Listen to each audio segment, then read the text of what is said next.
A criação de abelhas sem ferrão é uma das dúvidas técnicas de 2 telespectadores do Rio Grande Rural. E se você pergunta, a Emater responde com a repórter Marta Terreira. Confira. O Emater Responde de hoje veio até o Centro de Treinamento de Agricultores da Emater, em Montenegro, para responder a 2 cartas de telespectadores que têm interesse em saber sobre abelhas sem ferrão. Um deles nos escreve da cidade de Porteirinha, interior de Minas Gerais, e é o Geraldo Gomes. Ele quer saber quantas espécies de abelhas sem ferrão existem e também se todas elas são melíferas. Já o nosso telespectador de Sarutaia, interior de São Paulo, o José Carlos da Silva, nos conta que é um apaixonado por abelhas indígenas. Ele diz que possui algumas colmeias de Jataí, mas que deseja criar abelhas mandaçaia.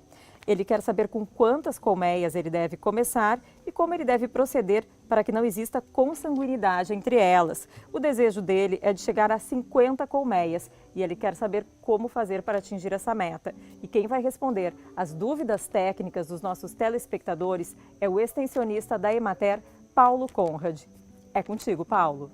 Respondendo à pergunta do Geraldo, então, que pede sobre as espécies, a quantidade de espécies de abelhas nativas que tem no Brasil e sobre se todas são melíferas ou não. Então, as abelhas nativas, elas têm suas regiões. Nós temos no Brasil uma diversidade grande de abelhas. Hoje se fala em mais de 400 espécies, bem mais e muitas ainda por ser identificadas a nível do Brasil. Mas cada região tem as suas. O Brasil é grande. Nós aqui no Rio Grande do Sul temos 22 espécies cadastradas, reconhecidas, mas a nível do Brasil temos 400 espécies. Poucas espécies habitam todo o Brasil. Cada região tem as suas. Elas dependem então do clima, da umidade, da altitude e das plantas que tem numa determinada região para elas poderem buscar alimento e sobreviverem. Todas as espécies de abelhas nativas, elas buscam mel, tem o mel como alimento. Algumas estocam mais e outras buscam, se é para criar, para colher mel, elas não têm produção que dê para colher. Elas buscam para elas apenas, para elas se manterem. E tem outras espécies, então, que produzem em quantidade e que o apicultor pode colher. Nós, no Rio Grande do Sul, temos 3, 4 espécies que acumulam mel e que nós podemos colher o mel sobra para nós. Enquanto a maioria das nossas outras espécies tem mel apenas para elas. Então, o papel delas é na polinização das plantas, ali que está a utilidade dessas espécies que não acumulam mel, acumulam mel dentro da colmeia em quantidade de colheita. Bom, referente à pergunta do telespectador José Carlos, que faz perguntas sobre mandaçaia, consanguinidade, que tem expectativa de fazer um meliponárides com 50 caixas de abelha. Então, só ir respondendo um pouco da questão da mandaçaia. A mandaçaia é uma abelha nativa de quase todo o Brasil, uma abelha muito bonita, mas ela tem a sua região onde ela tem as suas plantas companheiras, onde ela consegue buscar o seu alimento. A mandaçaia é nativa do Rio Grande do Sul, mas, segundo relatos, não existe mais um enxame, uma família morando dentro de um habitat normal, numa árvore. Todas as mandaçaias que nós temos no Rio Grande do Sul estão dentro de colmeias preservadas por meliponicultores. Então ela tem, em função da derrubada das matas, do uso dos agrotóxicos, de série de mexida na natureza, a mandaçaia ela praticamente caminhou para a extinção. E os meliponicultores foram que preservaram ela, cuidaram ela. E hoje nós temos então bastante criadores que têm mandaçaia, mas nas árvores, na natureza, morando na natureza, ninguém sabe onde tem alguma mandaçaia. Então ela praticamente, se não tivesse o papel dos criadores, ela estaria extinta. Santa Catarina, Paraná, São Paulo, ela já é encontrada com mais facilidade na natureza. Então no Rio Grande do Sul ela tem restrições. São Paulo já é bem mais fácil a criação da mandaçaia. Para nós, a mandaçaia aqui, nós temos que ajudar ela para sobreviver. Outras regiões do Brasil, ela vive sozinha.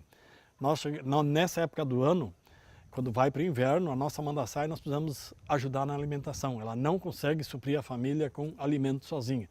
Nós temos que alimentar ela. Enquanto que regiões, São Paulo, Paraná, lá para cima, ela convive em função do clima, das plantas, época de florescimento de plantas, ela convive tranquilamente sem a ajuda do meliponicultor. As do Rio Grande do Sul, todas nós estamos ajudando e cuidando. Bom, como tu pensas em São Paulo botar mais mandaçais e falas na consanguinidade, a consanguinidade ela realmente é um problema, onde na natureza não tem enxames para poder ocorrer o cruzamento. Tu vai definhando a espécie, se tu começa com uma e vai reproduzindo sempre todos os filhos vão se cruzar entre eles, diz os geneticistas que depois da 16ª geração a família sofre com definhamento. Mas se tiver mandaçaia na natureza ou tu puder buscar enxames de outros 2, 3 criadores diferentes de uma região, isto não acontece. O problema é quando tu começa toda a tua criação a partir de um enxame e vai sempre reproduzindo os filhos desse enxame, eles se cruzam entre eles, se fecundam entre eles e aí pode dar o problema da consanguinidade.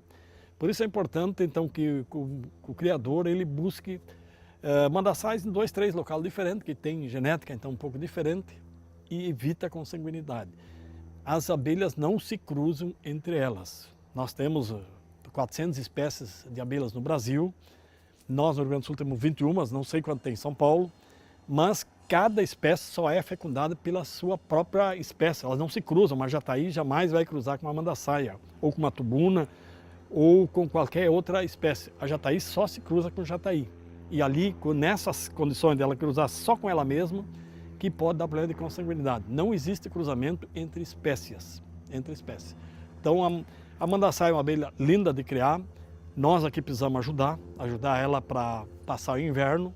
Afora isso, ela funciona, trabalha normal, sobrevive normal.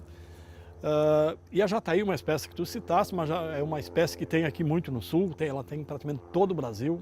É uma abelha muito dócil, boa de criar, resistente. Nós aqui não precisamos se preocupar com ajudar ela, eu acho que São Paulo também não, em termos de alimentação, apenas dar colmeia adequada, uma caixa adequada para viver. Nosso clima aqui no sul é frio, ela sofre com frio, as nossas colmeias têm uma parede de 5 centímetros de espessura, talvez São Paulo não precisa tanta espessura para, no caso da colmeia jataí. Pois com menos de 20 graus a jataí não voa, então nos dias aqui do sul, quando a temperatura não atinge os 20 graus, a jataí fica em casa.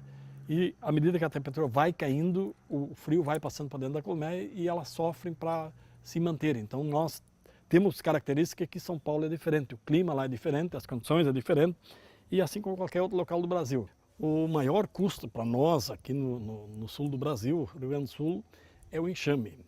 É conseguir o enxame, especialmente de abelhas mais raras, como as meliponas, a mandaçaia. Então quem quiser ter mandaçaia, ele tem que comprar.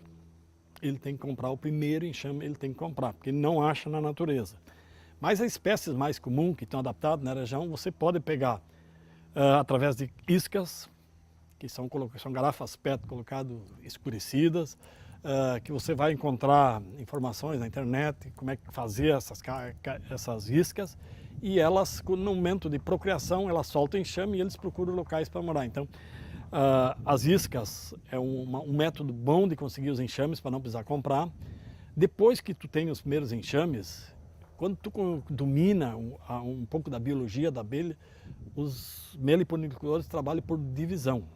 Então nós dividimos os nossos enxames, todos os criadores, a maioria sabe como fazer esse processo na época da reprodução, quando tiver realeira, depende da espécie, ele faz a divisão. Então, se nós quisermos dividir jataí, tubuna, mirim aqui no Rio Grande do Sul, eles têm, que são do grupo Trigona, nós temos que fazer isso na época que eles têm uma realeira, que para nós é outubro, novembro, dezembro. As meliponas não aparece uma realeira, que é no caso a mandaçaia, a manduri, e uma série de espécies do Brasil lá fora, a guaraipa, que nós temos no sul. Essas tu pode dividir a qualquer época do ano, mas tu tem que ajudar. Cada 4 ovos que tem num favo, um é uma futura princesa. A hora que ela fica órfã, vê que ela não tem mais mãe, uma de cada 4, ela tem potencial para virar uma princesa, uma nova mãe da colmeia. Então os métodos, eles dependem das espécies, se existirem na região. O método mais fácil é colocando iscas na época certa, na época de procriação. A isca tem determinadas carências para capturar. Outra, depois que tu domina, é dividir os enxames. A maioria dos nossos meliponicultores não vão mais atrás da isca, eles fazem a divisão. E o terceiro método é a aquisição. Quando tu adquirir, qual é que tu vai adquirir? Aquele que não existe no teu entorno, na tua volta. Nesse método de povoar um meliponário comprando, ele realmente tem espécies raras, elas são bastante caras. O que nós hoje defendemos muito para os agricultores que não vale a pena tirar um enxame da natureza. Se tiver um enxame morando numa árvore, que já está ali anos, está solidificado, não vale a pena sacrificar a árvore. Muitas vezes o enxame também morre também, em função do ataque de forídeos. Então, esses enxames que tem na natureza, em árvores, em muros, eles têm que ser preservados, eles têm que ficar lá. Eles primeiro fazem um invólucro